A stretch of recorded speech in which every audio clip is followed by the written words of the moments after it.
Vous écoutez l'épreuve radio de la 30e édition des Jeux de la communication, présenté par Cogeco Média. Il est 10h, lundi 2 mars. Je m'appelle Émile Brochu et vous écoutez Atomes Brochu au FM 93. Bon avant-midi, mais surtout, bon début de semaine. Début de semaine assez froid, hein, après le semblant de printemps qu'on a eu en fin de semaine. Maintenant, on est plutôt aux alentours des moins 20 degrés ici à Québec et à Montréal. Et au Saguenay, on frôle les moins 25 degrés. Là. Hey, on a eu un faux espoir samedi. Hein? Je croyais vraiment que c'était derrière nous, ces températures-là. Je moi. sais, hein, mais heureusement, bon, il fait soleil toute la journée, là, si ça peut te consoler. Et ça réchauffe un petit peu dans la journée, là, moins 12 à peu près en après-midi. Là. C'est aussi un début de semaine très chargé en actualité internationale, là, surtout. Vous le savez sans doute, là, on va en reparler un petit peu plus tard à l'émission. On est avec vous pour les 2 prochaines heures et je dis bien on parce que comme vous venez de l'entendre, je suis évidemment pas seul en studio. Je suis en compagnie de mon très cher co-animateur, Timothée Gagnon. Bonjour Timothée. Salut Émile. Bon, évidemment, là, tu ouvres le bal avec le classique, j'ai envie de dire, là, de l'émission, les éphémérides. Donc, c'est-à-dire les événements qui ont marqué l'histoire d'un jour en particulier. Alors Timothée, qu'est-ce qui rend le 2 mars unique, historique? Ben oui, écoute, à l'habitude, moi j'ai fait mes petites recherches et voici quelques faits saillants qui font d'aujourd'hui une journée mémorable, en fait. Donc, eh bien, ça a été le 2 mars en 1969 qu'a eu lieu le premier vol du Concorde. Donc, le fameux avion supersonique. Oui, qui n'existe plus, là, d'ailleurs. Oui, effectivement. Écoute, depuis 2003, je suis devenu un vrai expert, moi, en aviation depuis ce matin. Hey, je vois ça, écoute, t'as l'air de te connaître beaucoup, là. C'est tout nouveau.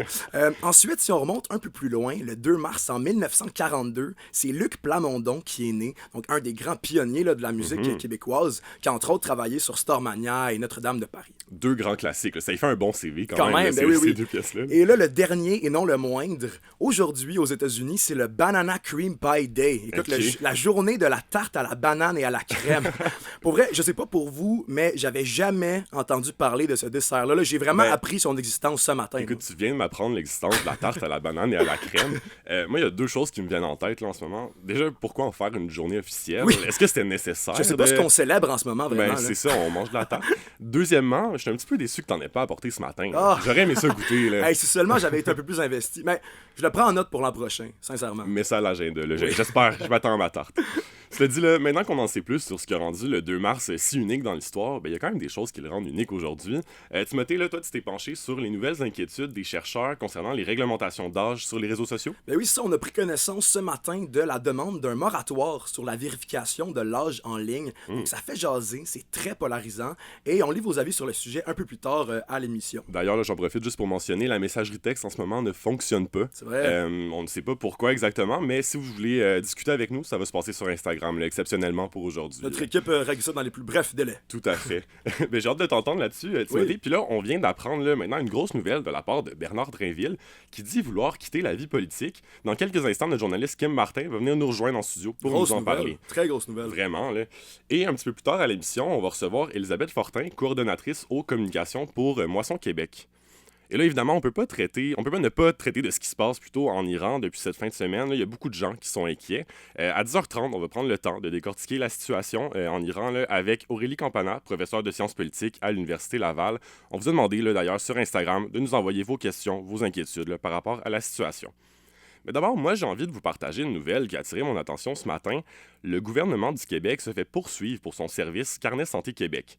La plateforme Carnet Santé Québec, là, pour ceux et celles qui sont moins familières, c'est une plateforme en ligne qui permet d'accéder à plusieurs services en lien avec la santé, là, comme prendre rendez-vous avec son médecin de famille, accéder à des résultats de tests, à ses prescriptions, là, etc. On y compte 1,7 million de Québécois là, qui y sont inscrits quand même.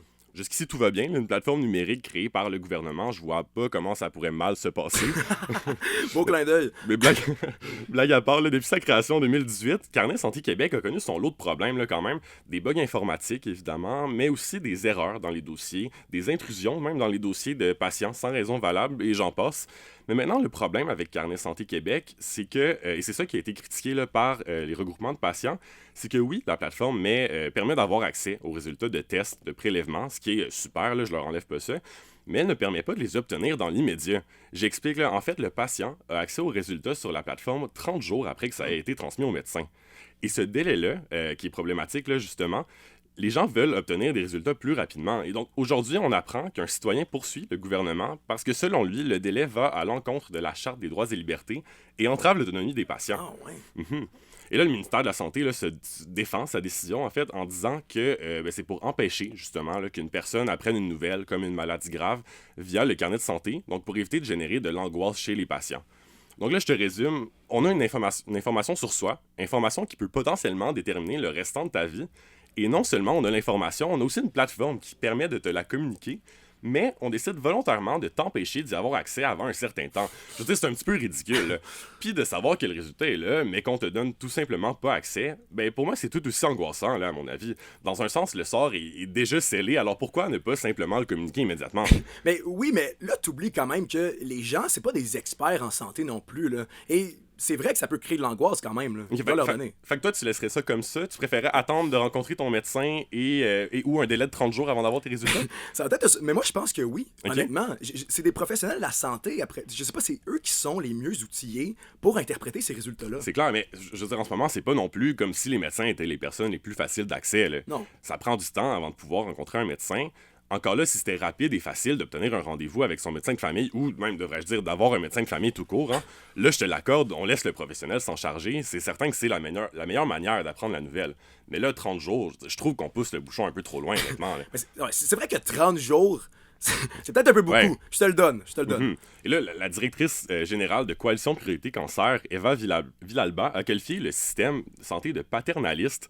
Selon elle, là, ils agissent comme si on était des enfants, comme si on n'était pas capable de gérer nos propres données. Je trouve que ça pourrait pas mieux illustrer la situation avec Carnet Santé Québec en ce moment, là.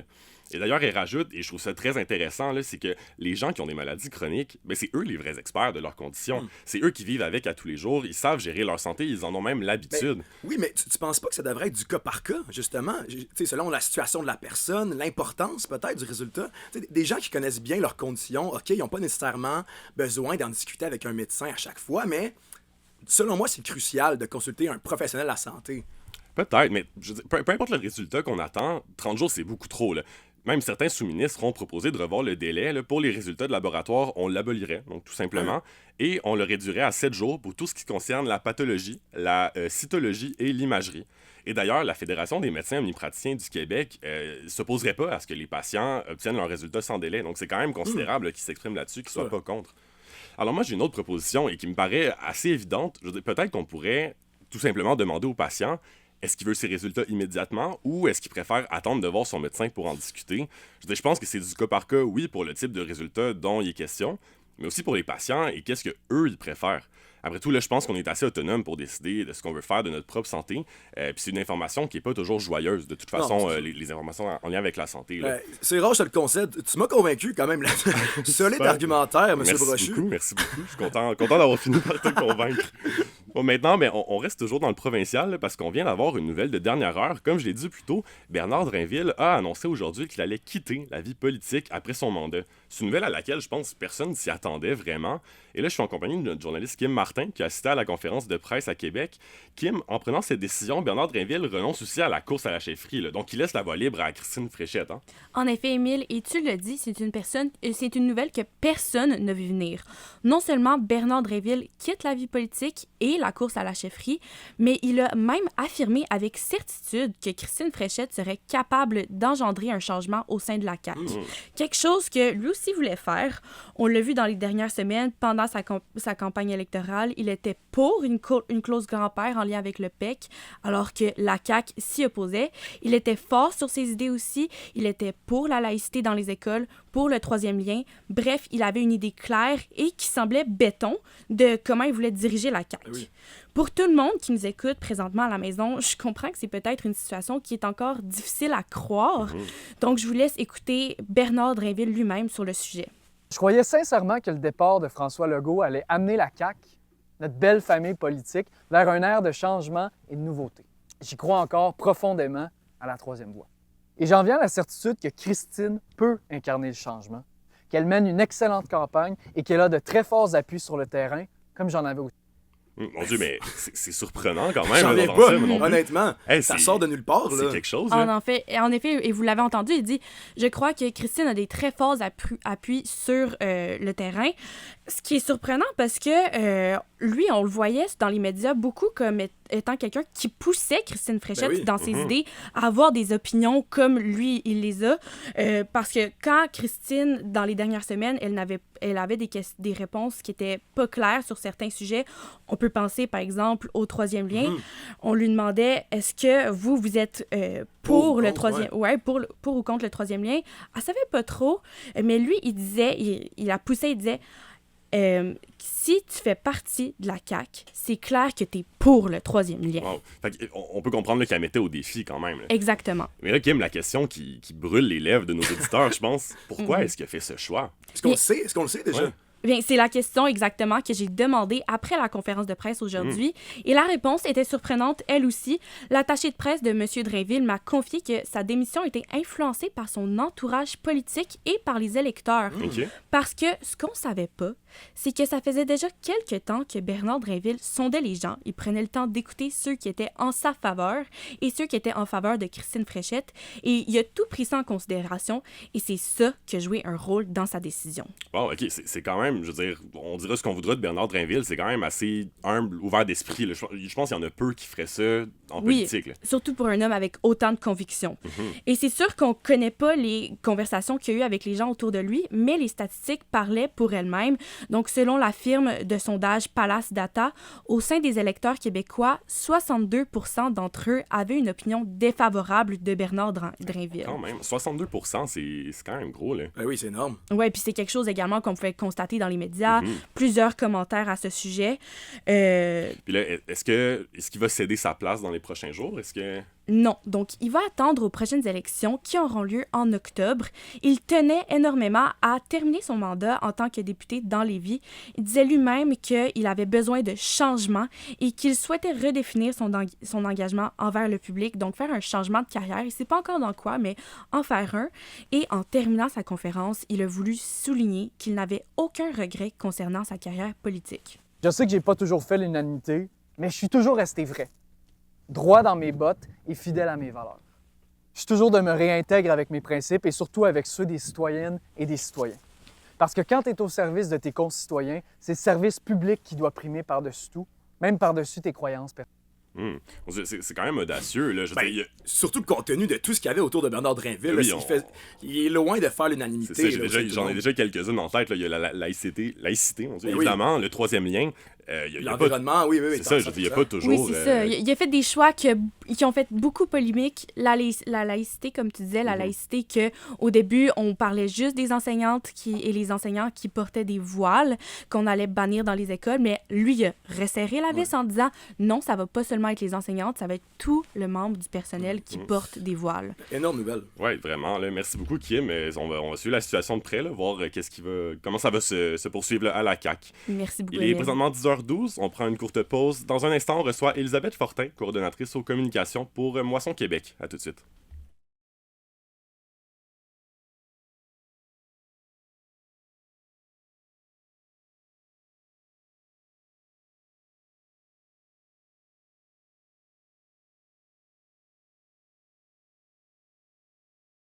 « 10h14, vous écoutez toujours À ton brochu au FM 93. On est présentement en compagnie d'Elisabeth Fortin, coordonnatrice aux communications pour Moisson Québec. Madame Fortin, bonjour. Bonjour. Donc, Moisson Québec, là, c'est un organisme qui œuvre contre l'insécurité alimentaire. Pour ceux qui nous écoutent, là, qui sont peut-être un petit peu moins familiers avec le concept, comment est-ce que ça se concrétise, vos initiatives? Oui, en fait, Moisson Québec, on a vraiment un gros travail de récupération de denrées. Donc, c'est de la nourriture qui nous est donnée la majorité du temps. Puis, par la suite, on redistribue équitablement et gratuitement parmi nos 130 organismes qui font de l'aide alimentaire dans la grande région de Québec. Donc, ce sont les organismes, par la suite, qui vont desservir les personnes. Donc, nous, on s'occupe du côté nourriture, puis ils s'occupent du côté aider les personnes. Puis leur offrir un Êtes-vous le soutien. seul organisme qui fait ça dans la région de Québec, je parle? Oui, dans la grande région de Québec, c'est Moisson Québec. Ensuite, ben, si on va en Beauce, il y a Moisson Beauce, Moisson Mauricie, Moisson Kamouraska, etc. Donc, on est plein de moissons partout au Québec. Mais à Québec, incluant la Lévis également, c'est nous. OK, mais c'est un gros rôle quand même que vous endossez. Je sais pas, est-ce que vous sentez que vous avez assez d'appui pour comme un peu avoir cette responsabilité sur vos épaules toute seule? Ben, pas vous, mais Non, Moisson Québec, on s'entend. Ben, On a une association provinciale canadienne également, Banque alimentaire Canada et Québec, qui nous soutiennent là-dedans. Mais c'est sûr qu'on a 80% de nos revenus qui proviennent d'activités de financement et de dons. Donc, si du jour au lendemain, par exemple, la guignolée des médias ne fonctionne plus, ben pour nous, on n'a plus le budget pour fonctionner.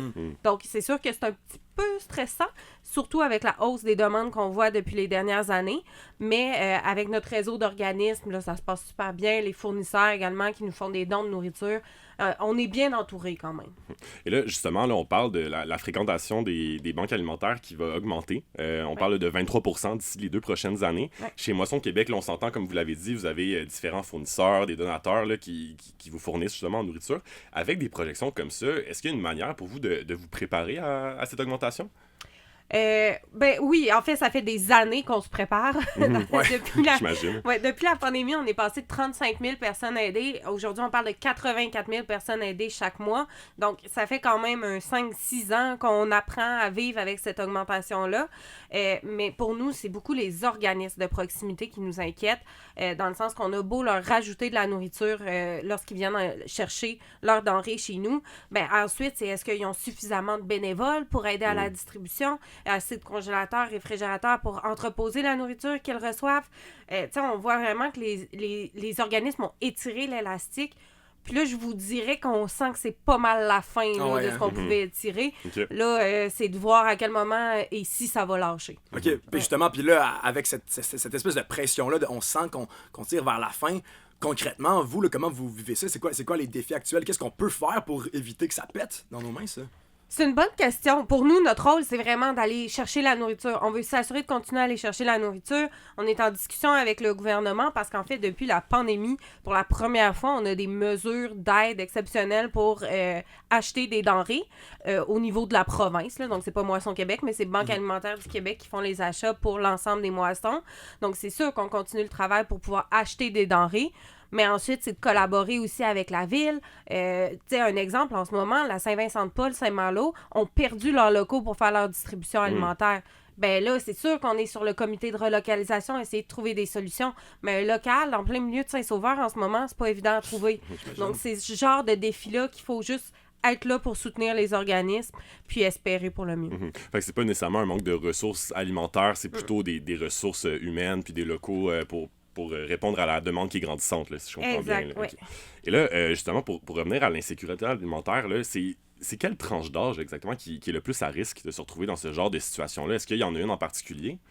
Ben, la plus grande, ironiquement, je vous dirais, ce sont les enfants. Donc, près de 40% des personnes qu'on aide ont moins de 18 ans. Ce qui est vraiment une statistique qui fait le cœur en deux, là, je vous dirais. Puis ensuite, c'est les personnes âgées également qui sont de plus en plus présentes. Environ 9% des adultes dans la dernière année. Puis ça aussi, c'est triste à voir parce qu'au final, c'est des gens qui ont peut-être pas la capacité de retourner sur le marché du travail. T'sais. On pense à nos grands-parents, ils ont pas, sont pas en mesure de retourner travailler. Des problèmes de santé, peu importe. Donc, pour eux aussi, là, c'est comme une part de population qui commence à gagner en importance puis qui nous inquiète parce qu'on sait que c'est pas des utilisateurs qui vont utiliser pour une courte période puis s'en sortir. Pour nous, les personnes âgées, du moment qu'ils rentrent dans le système d'aide alimentaire, ils vont y rester finalement. Absolument. Là, ben, merci beaucoup pour votre temps, Mme Fortin. Plaisir. Et merci aussi là, pour votre implication dans l'organisme Moisson Québec. Pour ceux que ça intéresse, là, ben, c'est toujours possible de faire don de denrées ou de s'impliquer bénévolement. Là. Merci encore une fois d'avoir été des nôtres. Merci à vous. L'épreuve radio de la 30e édition des Jeux de la communication. Téléchargez l'application Cogeco Média pour rattraper le contenu que vous avez manqué. Là, Timothée, tu relances le débat sur la réglementation des réseaux sociaux parce qu'il y a plus de 350 chercheurs qui demandent un moratoire sur la vérification de l'âge en ligne. Mais oui, écoutez, là, je pense que je vous apprends rien en vous disant que restrictions et réseaux sociaux, c'est un mélange assez explosif en société dernièrement. Là. Avant de m'avancer sur le sujet, je veux quand même commencer en vous demandant, êtes-vous pour ou contre la vérification de l'âge pour réglementer l'utilisation des réseaux sociaux? Donc écrivez-nous par Instagram, puisque notre messagerie est toujours hors service, comme Émile l'a mentionné plus tôt.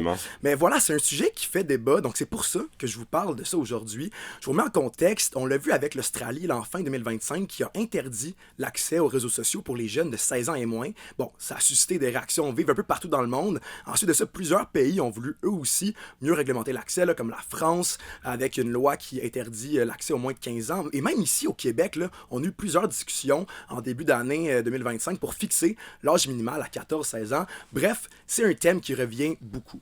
Et encore aujourd'hui, parce que comme tu l'as mentionné, Émile, dans une lettre ouverte publiée ce matin, ben, on a des chercheurs qui partagent leurs inquiétudes sur la vérification de l'âge en ligne en demandant un moratoire. Donc cette initiative-là, dans un sens, ça nous prouve que c'est un sujet qui divise la communauté scientifique, là, quand Exact, même. c'est ça, on n'est pas arrivé à un consensus pour le moment et on veut justement suspendre les projets de loi qui entourent le sujet jusqu'à ce qu'on s'entende au sein des chercheurs. Donc pourtant, là, on se demande un peu pourquoi les technologies de vérification d'âge sont inquiétantes. Parce que dans la tête de plusieurs personnes, on s'entend, c'est un pas dans la bonne direction de pouvoir réglementer l'utilisation des réseaux sociaux chez les jeunes avant un certain âge. Ouais, puis je vous lis justement là, sur Instagram en ce moment, vous êtes déjà quelques-uns à nous avoir écrit, puis là on nous dit, en étant mère de 2 jeunes ados, je suis pour, il faut qu'on aide à les encadrer. Ben, tu vois, moi je suis convaincu qu'il y a plusieurs parents qui nous écoutent, là, qui vont se reconnaître là-dedans. Là. C'est une nouvelle réalité qui est très complexe à gérer. Donc voilà, c'est un moyen qui vient quand même aider les familles là-dedans. Maintenant, pourquoi est-ce qu'on devrait se méfier ou bien remettre en question cette méthode-là? Eh bien, dans la lettre ouverte qui a été partagée ce matin, les chercheurs soulignent que les technologies qui entourent la vérification et l'estimation d'âge des utilisateurs, ben déjà, c'est extrêmement intrusif en termes de vie privée. OK? C'est pas parce que on donne seulement un chiffre qu'on doit minimiser la chose. Là, en même temps, rendu là, tout ce qu'on fait sur les réseaux sociaux, c'est déjà assez intrusif pour notre vie privée. Hein. Non, c'est sûr. Mais si on voit ça comme ça, on peut rapidement se dire que bon, le mal est fait puis ça sert plus à rien d'essayer de conserver des informations.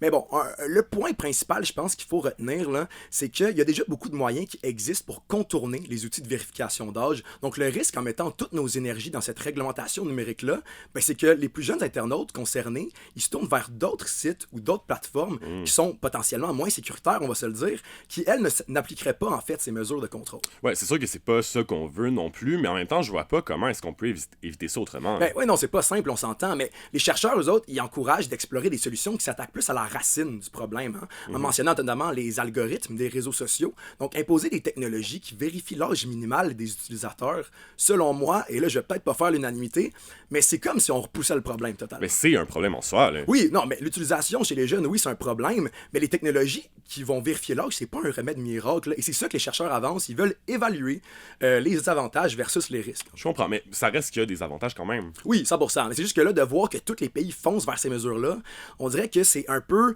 la même chose que de mettre un petit pansement sur une plaie ouverte. Là, on règle pas le dossier avec des technologies comme ça. Mais j'imagine qu'on pourra mieux voir dans les prochaines années l'efficacité de ces mesures-là, notamment avec la France, l'Australie qui commencent à le faire Tout à fait, aussi. Là. oui. Et là, juste avant qu'on tourne la page, ou bien plutôt qu'on swipe, si on veut rester dans le thème, j'ai à l'habitude une petite question pour vous mettre au défi. J'ai envie de vous poser une question de type TTMC, donc le fameux jeu Tu te mets combien. Émile, tu vas représenter le peuple québécois pour ces quelques secondes. Donc c'est très simple. Je te donne un thème et tu me dis un chiffre entre 1 et 10 qui va déterminer le niveau de difficulté de la question. Super. Alors, Émile, tu te mets combien en réseaux sociaux? Écoute, je vais y aller avec 6. OK, 6. Sur Instagram, il est fortement déconseillé de dépasser un certain nombre de mentions j'aime effectuées par jour, au risque d'être bloqué pour avoir été considéré comme un bot. Quelle est cette limite recommandée? Mon Dieu, ça c'est numéro 6, là. C'est difficulté 6. La mienne, en tout cas. J'ai pas de choix de réponse non plus, c'est vraiment y a plus de un... OK, écoute, je vais y aller... c'est difficile quand même. Je vais y aller avec 1000, tiens.